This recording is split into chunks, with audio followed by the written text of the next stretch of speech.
Problem है, अंदर solution है। तारक मेहता का उल्टा चश्मा, तारक मेहता का उल्टा चश्मा। तारक भाई, बच्चे खेलते हैं क्रिकेट, रोज खिड़कियों के कांच टूट जाते हैं, आज थोड़े ऐसे प्लेयर्स रिकॉर्ड तोड़ जाते हैं। खेलो बच्चों। तारक मेहता का उल्टा चश्मा, तारक मेहता का उल्टा चश्मा। काम दिन रात करवाती मेरी सास मुझे रोज सताती है। ठीक से साफ कर। अरे दिल में प्रेम हो तो सास माँ बन जाती है। अच्छा, बहू सास माँ। प्रॉब्लम्स तो है सबके साथ, बस नजरिए की है बात। तारक मेहता का उल्टा चश्मा, तारक मेहता का उल्टा चश्मा। तारक मेहता का उल्टा चश्मा। तारक, मिस्टर तारक मेहता, मेरे मामा जी का फोन आया था। तो बोल दिया मामा जी को कि उनकी भांजी मुझे कितना परेशान कर रही है। मजाक मत कीजिए, आपके बारे में पूछ रहे थे, आपने अभी तक उनको फोन नहीं किया। अरे अंजलि कर दूंगा फोन, अभी मैं लिख रहा हूँ, अभी डिस्टर्ब मत करो प्लीज। तारक, मेरा फोन मुझे बहुत परेशान कर रहा है। तो बोलो अपने मामा जी को कि बार बार फोन नहीं करे तुम्हें। मेरा फोन खराब हो गया है।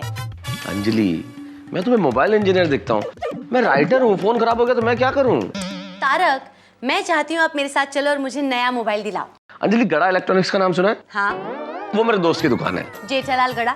सही जवाब, वहाँ जाओ और एक नया मोबाइल खरीद लो, ठीक है? वहाँ तुम्हें पैसे देने की भी जरूरत नहीं है, मैं बाद में दे दूंगा, ओके? तारक, अभी मुझे लिखने दो प्लीज।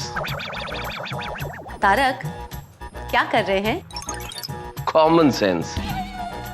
मतलब? अरे मतलब क्या अंजलि, जब हाथ में पेन है, पैड पे कलम चल रही है तो क्या कर रहा हूँगा, लिख ही रहा हूँगा ना, ये कॉमन सेंस की बात है। अरे लेखक महोदय, मैं पूछ रही हूँ किस विषय पे लिखा जा रहा है? Common sense. इसमें कॉमन सेंस की क्या बात है? आप क्या लिख रहे हैं वो मुझे कैसे पता? हे प्रश्न पूछक नारी, मेरे कहने का मतलब ये है कि मैं कॉमन सेंस विषय पे लिख रहा हूँ। Common sense? जी। इस विषय पे क्या लिख सकते हैं? अंजलि, अरे कॉमन सेंस में तो इतना कुछ लिखा जा सकता है जिसकी हद नहीं। Common sense is very uncommon in common people. अब देखो ना, तुमने ये सवाल किया कि क्या कर रहे हैं, जबकि तुम देख रही हो कि मैं लिख रहा हूँ। लोग करते हैं। मान लो किसी शादी में जाओ, आप प्लेट लेके खड़े होंगे और कोई आएगा, खाना खा रहे हैं, बोले नहीं भाई फुटबॉल खेल रहा हूँ आजा। नहीं जब दिख रहा है तो पूछ क्यों रहा है? हमारा एक दोस्त है अरुण, वो बहुत बढ़िया बात कहता है। एक आदमी था, घंटा घर में घड़ी खराब हो गई थी तो घड़ी ठीक करके उतर रहा था। तो किसी ने पूछा घड़ी खराब हो गई थी क्या? बोले नहीं, आंख कमजोर है, टाइम देखने गया था। लोग भी कमाल होते हैं। एक आदमी सुबह सुबह अपना कुत्ता घुमा रहा था कि कोई आ गया। कुत्ते को घुमा रहे हो? बोले नहीं, ऊंट है, कद छोटा रह गया उसका। अरे हद तो तब होती है जब हाथ में चोट लगी हुई है, आदमी ने प्लास्टर बांधा हुआ है और लोग पूछते हैं चोट लग गई थी क्या? बोले ना, फैशन है। कितना भाई कॉमन सेंस की कितनी कमी है। देखो ना, मान लो मैं तुमसे अखबार मांगू तो कॉमन सेंस की बात है ना, तुम आज का ही अखबार दोगी। गलत। आपके केस में पूछना पड़ता है कि कौन सा अखबार दूं, आज का, 2 दिन पहले का या 4 दिन पहले का। अंजलि, 28 तारीख का अखबार दो, 15 तारीख का दो, 2 तारीख का दो। अरे आप किस अखबार में क्या ढूंढते हो, किसको पता? एक चीज तो मुझे पता है कि जब तक अंजलि तारक मेहता यहाँ पे है मैं कुछ लिख नहीं सकता। मैं बाहर बैठ के लिखूंगा। हद कर दी भाई। अरे अरे, वाह,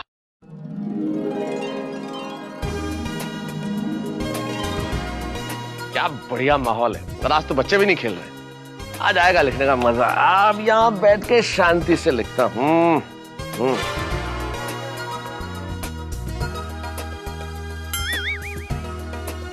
तारक। अंजलि यार, तुम्हारे चक्कर में लिखते लिखते घर के बाहर तो आ गया। अब क्या मंदिर में बैठ के लिखूं? अरे तारक, आप अंदर बैठ के लिखे, मैं आपको डिस्टर्ब नहीं करूंगी। अंजलि प्लीज, अब मुझे शांति से लिखने दो। बड़े दिनों बाद इतना अच्छा माहौल मिला के कोई भी शोर शराबा नहीं है। प्लीज। हाँ, अब कोई सवाल नहीं।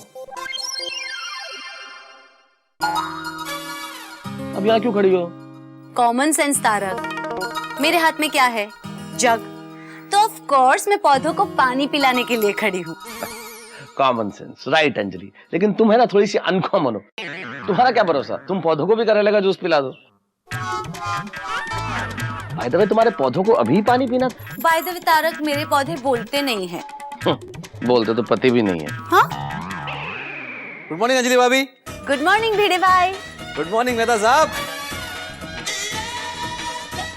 क्या बात है, आज बाहर बैठकर लिख रहे हैं? क्यों भाई भिड़े, गोकुलधाम के संविधान में कोई नया संशोधन हुआ है कि आदमी सोसाइटी में बाहर बैठ के लिख नहीं सकता? अरे नहीं नहीं, मैं तो ऐसे ही बोल रहा था। अच्छा आप यहीं मिल गए, मुझे जरा अच्छा सुविचार बताइए ना। अच्छा सुविचार? भिड़े, तुमने कभी गीला पानी सुना है? या काला अंधेरा? मतलब? अरे भाई, पानी गीला ही होता है, अंधेरा काला ही होता है। हाँ। वैसे ही सुविचार, विचार अच्छा होगा तो सु कहा जाएगा ना। तो अच्छा सुविचार मतलब क्या है? बराबर है आपकी बात। मतलब मेरा कहने का ये मतलब है कि आप लेखक हो ना, तो आप अच्छा सुविचार दे सकते हैं। ओहो, अच्छा अच्छा, उस तरह से। हाँ, वैसा वाला अच्छा। तो लिख दो, काम करने वाले को डिस्टर्ब नहीं करना चाहिए। यस। मैंने आपको डिस्टर्ब तो नहीं किया ना? नहीं नहीं। तो फिर ठीक है। तो फिर अच्छा, मेरा मतलब है सुविचार दीजिए। अच्छा, एक काम करो, लिख दो, कॉमन सेंस कभी किताबों में नहीं मिलता। वाह वाह वाह, अप्रतिम सुविचार। कॉमन सेंस किसी भी किताब में नहीं मिलता, अगदी बरोबर है। अरे आजकल लोगों में कॉमन सेंस होता ही नहीं है। अभी अंजलि भाभी, लोग मेरे पास बच्चों को ट्यूशन पढ़ाने लेके आते हैं और सबसे पहला सवाल क्या पूछते हैं आपको पता है? क्या पूछते हैं कि आप यहाँ पे ट्यूशन पढ़ाते हो? अरे भाई, आपको ब्लैक बोर्ड दिख रहा है, सामने बेंच नजर आ रहा है, तो यहाँ पे क्या मैं चने सिंह बेच रहा हूँ? पापड़ और अचार तो बेचते हो ना? तारक, वैसे आपने बिल्कुल सही कहा कि कॉमन सेंस किसी भी किताब में नहीं मिलता। और दूसरी बात क्या? सुविचार, वो दो लोग तो खाली बोर्ड देख के चले भी गए, देखो। Sense of humour. हाँ, क्या बात है, वेरी गुड। चलो कैरी ऑन।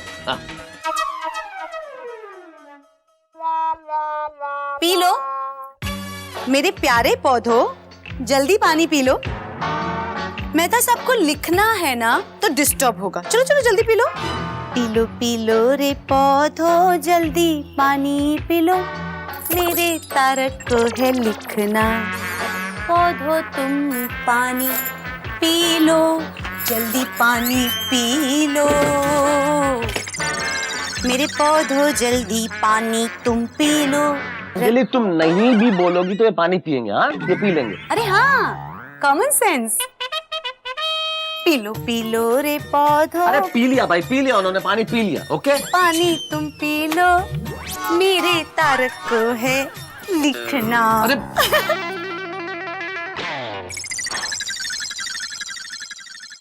Uncle, catch. क्या कर रहा है? Uncle, cat. क्या कह दिया? कोई मैच चल रहा है क्या गोगी? नहीं, मुझे आपसे एक सवाल पूछना है। पूछो। आज सबके सवालों के जवाब देने के लिए बाहर बैठा हूँ मैं। उत्तर मुझे लगा आप लिखने के लिए बैठे हो। अरे पूछना भाई, क्या सवाल है तेरा? पूछा बेटा, पूछ। हाँ, देखो, पृथ्वी गोल घूमती है, राइट? यही सवाल है तेरा? हाँ। हाँ बेटा, पृथ्वी गोल घूमती है। पृथ्वी सूर्य के चारों ओर चक्कर लगाती है, तब भी गोल घूमती है, और अपनी धुरी पे भी गोल घूमती है। दो दो तरीके से घूमती है, ये तो छोटी बात है। तो फिर बड़ी बात क्या है? पृथ्वी गोल घूमती है ऐसे ऐसे, तो हम गिर क्यों नहीं जाते? अरे छोटे सरदार जी, आपके दिमाग में ये सब सवाल आते कहाँ से? ज्योग्राफी की बुक से, कॉमन सेंस। हे भगवान, लगता है आज इस कॉमन सेंस के चक्कर में मेरा कॉमन सेंस चला जाएगा। बेटा, हम लोग इसलिए नहीं गिरते हैं क्योंकि गुरुत्वाकर्षण बल होता है पृथ्वी में। अच्छा, गिरेगे नहीं तो कम से कम स्लिप तो होना चाहिए ना। गोगी, तू सीविंग जानता है बेटा? हाँ। वहाँ फर्स्ट फ्लोर पे अय्यर अंकल रहते हैं, वो साइंटिस्ट है, वो सारे सवालों का सही सही जवाब देंगे। ठीक है, तो जरा घूम के जाना और स्लिप मत करना। ओके? हाँ, ठीक है मेहता अंकल, मैं समझ जाऊंगा ना तो आपको भी समझा दूंगा।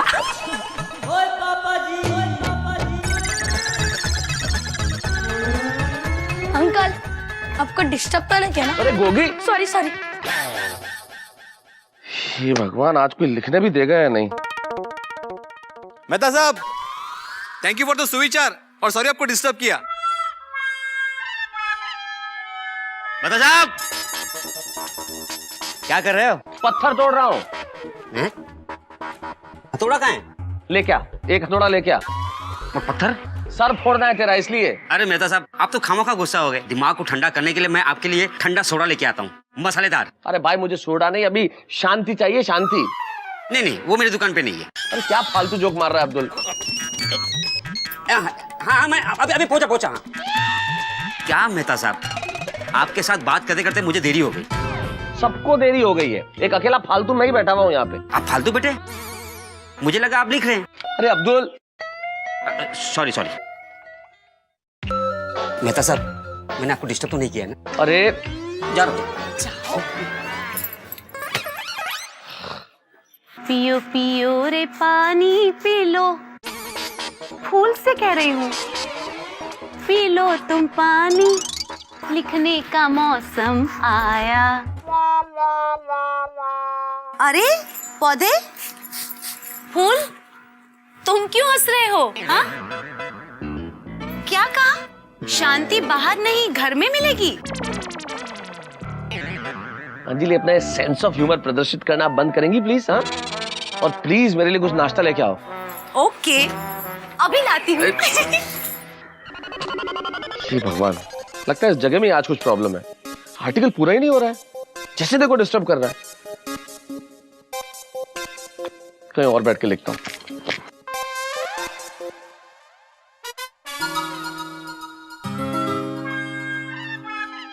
हे भगवान, सब लोगों को मेहता साहब से आज ही बात करनी है। पता नहीं कैसे पूरा होगा ये आर्टिकल। यहां चैन है।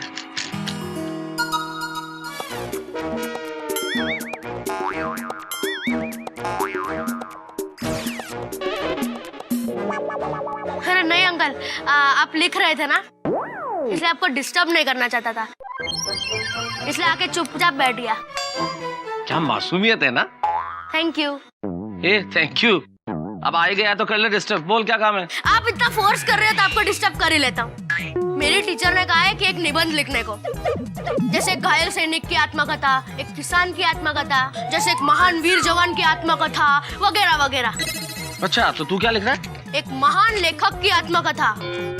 वाह, लेखक की आत्मकथा। I am proud of you. Good thought. लेकिन बेटा क्या लिखोगे? क्योंकि एक लेखक की जिंदगी के अंदर फूल कम और कांटे ज्यादा होते हैं, परेशानियों के सिवा कुछ नहीं होता। तो अच्छा है ना, मैं कुछ अलग लिखूंगा तो मेरा क्लास में वट पड़ेगा। अरे वट की चिंता मत कर गोली, अपने वेट की चिंता कर। और बेटा साथ में मेरे टाइम की भी चिंता कर, मैं थोड़ा बिजी हूँ। हाँ तारक अंकल, आप लेखक है, आप नहीं बताएंगे तो कौन बताएगा? क्या बताऊं तुम्हें, क्या पॉइंट्स बताऊं? सबसे पहला पॉइंट तो ये है कि एक लेखक को कोई शांति से लिखने नहीं देता। एक लेखक एक आर्टिकल लिखना चाहे तो लोग आ जाते हैं निबंध लिखवाने के लिए। अरे अंकल थोड़ा स्लो बोलो, मैं नोट कर लेता हूँ। हाँ तो लिखो गोली के लेखक होना इतना आसान नहीं होता। नहीं नहीं, वो पहले वाला। अरे जो बोल रहा हूँ वो लिखना भाई। अच्छा श्योर। लेखक होने के लिए आपको आवश्यकता होती है अध्ययन की। लेखक होने के लिए आपको आवश्यकता होती है पेशेंस की। पहली आवश्यकता होती है कि आप बहुत पढ़ें।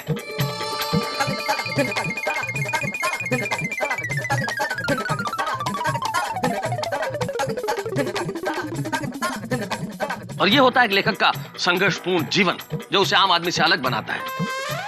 अंकल आप सही कह रहे थे, इसमें कुछ इंटरेस्टिंग नहीं है। अरे बाय अंकल।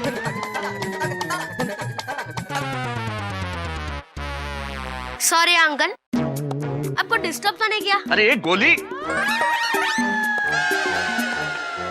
पता नहीं किस मुहूर्त में लिखने के लिए बैठा हूं आज मैं। नल में से जैसे पानी की बूंदें टपकती है, वैसे लोग टपक रहे हैं, एक के बाद एक, एक के बाद एक। गुड मॉर्निंग मेहता साहब। लो एक और टपका। क्या बात है, आज सुबह सुबह यहाँ बैठकर लिख रहे हैं? क्यों, भारतीय संसद ने कोई नया कानून पास कर लिया कि मैं यहाँ बैठकर लिख नहीं सकता? नहीं नहीं नहीं, आप जहाँ मर्जी चाहे बैठकर लिख सकते हैं भाई। आप स्वतंत्र भारत के स्वतंत्र नागरिक हैं और गोकुलधाम सोसाइटी के माननीय मेंबर हैं। भाई मैं भी सोसाइटी में अलग अलग कोनों में जाकर लिखता हूँ। एक राइटर के लिए अपनी स्पेस बहुत जरूरी है। स्पेस से ज्यादा अभी पीस की जरूरत है। करेक्ट।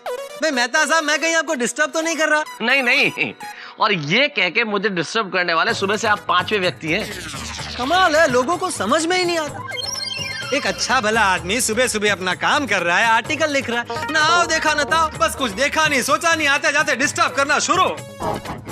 तो आप क्या करने के लिए आए हैं? अरे मेहता साहब, मैं तो आपको एक अवार्ड विनिंग आर्टिकल लिखने का सुझाव देने बैठा हूँ। नहीं चाहिए। देखिए फिर बाद में मत बोलेगा कि पत्रकार पोपटलाल ने बताया नहीं, किसी और को अवार्ड मिल गया तो। मेहता साहब, आप कुंवारों की समस्या पर आर्टिकल लिखिए ना। कुंवारों की समस्या? पोपटलाल तुम्हें कितनी बार समझा चुका हूं मैं कि समस्या कुंवारों की नहीं है, समस्या शादीशुदा लोगों की होती है। अरे तुम क्या जानो कितनी समस्या है। पत्नी को हर वक्त प्रसन्न रखने की समस्या, पत्नी के रिश्तेदारों को खुश रखने की समस्या, उसके लिए सामान लाने की समस्या। तारक, हाय तारक। और ये देखो डाइट फूड खाने की समस्या। अरे मेहता साहब, ऐसे बहाने बनाकर आप बच नहीं सकते। मैं तो कहता हूँ सरकार को एक नियम बनाना चाहिए। एक उम्र के बाद अगर किसी सभ्य और संस्कारी व्यक्ति की शादी ना हो रही हो तो उसकी शादी कराने की जिम्मेदारी सरकार की है। वाह, बहुत बढ़िया आइडिया पोपटलाल। यानी कि सरकार जितने 50 साल के कुंवारे हैं उनको ढूंढ ढूंढ के एक आजन्म कुंवारा होने का सर्टिफिकेट प्रदान कर दे और फिर कोशिश करे सरकार क्यों उनकी शादी करवाए। हाँ, सरकार नहीं होगी, मैरिज ब्यूरो हो गई। हाँ मेहता साहब, 50 साल कुछ ज्यादा नहीं लग रहे हैं आपको? नहीं, मैं तो तुम्हारे हिसाब से सोच रहा था ना। नहीं, मैं कहता हूँ कि आप 30-32 रखिए। देखिए, अगर डिवोर्स के लिए कायदा हो सकता है तो शादी के लिए भी कायदा होना चाहिए, नहीं? यानी कि तुम्हारे कहने का मतलब ये है कि सरकार सारे कामकाज छोड़ दे, ना महंगाई ना भ्रष्टाचार, किसी पे बात नहीं करे और संसद में बैठकर कुंवारों की शादी की समस्या की बात करे। हाँ, तो उसमें गलत क्या है? भाई, आपने वो कहावत नहीं सुनी? Empty mind is a devils workshop. खाली दिमाग शैतान का घर। अगर आदमी अकेला होगा तो उसको गलत रास्ते पर जाने का विचार आएगा, लेकिन अगर उसकी शादी हो जाए, पत्नी हो, परिवार हो, तो गलत रास्ते पर जाने का विचार ही नहीं आएगा। भाई, पत्नी के इतने सारे काम होते हैं। उसके साथ फिल्म देखने जाना, उसके साथ शॉपिंग करने जाना, उसके लिए मेकअप का सामान खरीदना, उसके साथ सब्जी लेने जाना। अगर पत्नी होगी तो इंसान कभी नहीं भटकेगा। भाई, गलत रास्ते पर जाने का उसे विचार ही नहीं आएगा। ये बात मैं तुम्हारी मानता हूँ पोपटलाल, लेकिन इस कानून के कुछ साइड इफेक्ट्स हैं। अच्छा, क्या? मान लो सरकार ये निर्णय ले लेती है कि वो सब कुंवारों को विवाह कराएगी। Very good.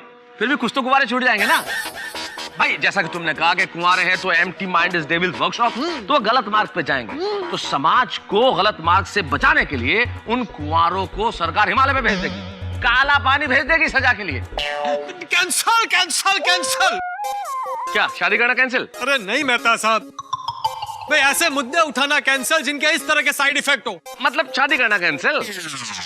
पोपटलाल भाई, आप इनकी बातों पे ध्यान मत दीजिए। मैं कहती हूँ ना, आपकी शादी होगी और जरूर होगी। थैंक यू अंजलि भाभी, थैंक यू। चलिए, आप भी इनके साथ नाश्ता कर लीजिए। नहीं अंजलि भाभी, क्या है कि मैं मेहता साहब को और डिस्टर्ब नहीं करना चाहता और मुझे बहुत सारे काम है, तो मैं बाद में मिलता हूँ। मेहता साहब, गुड डे। अरे लेकिन पोपटलाल सुनो। नाश्ता कर लो पोपटलाल भाई। पोपटलाल सुनो। नाश्ता कर लो पोपटलाल भाई। चलिए, आप नाश्ता कर लीजिए। अरे क्या नाश्ता कर लीजिए, दिमाग का दही हो चुका है, मैं और नहीं खा सकता ये। अरे क्या बच्चों की तरह पीछे भगा रहे हो तारक? और वैसे भी कॉमन सेंस, सलाद के बिना रायता कैसे बनेगा? अरे भाई, मेरे दिमाग को भी पुशअप्स की जरूरत है। अरे मुझे आर्टिकल लिखना है, मुझे भी एनर्जी चाहिए और एनर्जी के लिए मुझे ये सलाद नहीं, मुझे मसालेदार खाना चाहिए ताकि मैं कुछ सोच सकूं। मिस्टर तारक मेहता, सीधे सीधे कहिए ना कि आपको कुछ चटपटा खाने का बहाना चाहिए। अरे बहाने की क्या बात है इसमें? अंजलि भाभी जी, आप भी कमाल करते हो। वो जैसे अपनी गड्डी चलाने के लिए पेट्रोल डीजल के साथ तेल डालना भी जरूरी है ना, ऐसे ही दिमाग एकदम तंदुरुस्त रखने के लिए डाइट फूड के साथ चटपटा खाना भी जरूरी है। क्या बात कर रहे हो यार, छोड़ी। ये हुई ना बात कोई। बिल्कुल गलत छोड़ी भाई। अच्छे दिमाग के लिए अच्छा स्वास्थ्य होना जरूरी होता है और इनके स्वास्थ्य के लिए मसालेदार खाना हानिकारक है, इसलिए इनको मेरे हाथ का डाइट फूड ही खाना पड़ेगा। चलिए खाइए। मैंने कहा ना कि मैं नहीं खाऊंगा अंजलि, मतलब नहीं खाऊंगा। पक्का? अरे लिख के दूं क्या? नहीं, आप तो सिर्फ कॉमन सेंस के बारे में लिखिए। ओए होए मेहता साहब, और मेरे को आप पे बहुत दया आ रही है। दया करने लायक ही है ये जिंदगी। और नहीं मेहता साहब, कोई सलाद वलाद की आप चिंता ना करो। और मेरे कार चलो, वहाँ फर्स्ट क्लास आपको चटपटा मसालेदार नाश्ता करवाता हूँ। क्या कर रहा है? नहीं यार, अंजलि आने नहीं देगी और अगर आने देगी तो फिर खाने नहीं देगी। एक काम करो, आप घर में चलो, मैं पीछे से आता हूँ, फिर फर्स्ट क्लास कोई चटपटे मसालेदार रास्ता निकालते हैं। वो रास्ता नहीं छोड़ी, नाश्ता। नाश्ता पक्का। डायबिटीज, एसिडिटी, ब्लड प्रेशर, बदहजमी। आप कहेंगे मेहता साहब भाई ये बीमारियों के नाम क्यों ले रहे हैं? मैं नाम इसलिए ले रहा हूं कि साहब अगर किसी को ये बीमारियां हो तो वो कुछ ना खाए, उसे खाने पीने से परहेज करना ही चाहिए। लेकिन मैं तो भला चंगा हूं, लेकिन मुझे कुछ खाने को क्यों नहीं मिलता? क्या करें, मेरे पास बीमारियां नहीं है लेकिन डाइट क्वीन अंजलि है, कुछ भी खाने को नहीं देती। लेकिन कुछ ना कुछ रास्ता तो निकालना पड़ता है साहब। अब मेरे शानदार, जानदार, दिलदार दोस्त सोढ़ी ने एक बीड़ा उठाया है कि मुझे वो शानदार खाना खिलाएगा, लेकिन ये कोई पान का बीड़ा तो है नहीं कि आ किया और मुंह में रख दिया। अब देखना ये है कि क्या प्लान करता है सोढ़ी। सोढ़ी का प्लान कामयाब होता है या नहीं, और अंजलि इस प्लान में क्या रोड़ा अटकाती है। भाई मुझे भगवान बचाए अंजलि से और पकवान मिल जाए बस। यहां मुझे भगवान मिले ना मिले, लेकिन आपके घरों में हंसी का 56 भोग तैयार रहेगा। बस देखते रहिए और उठा के लगाइए तारक मेहता का उल्टा चश्मा में।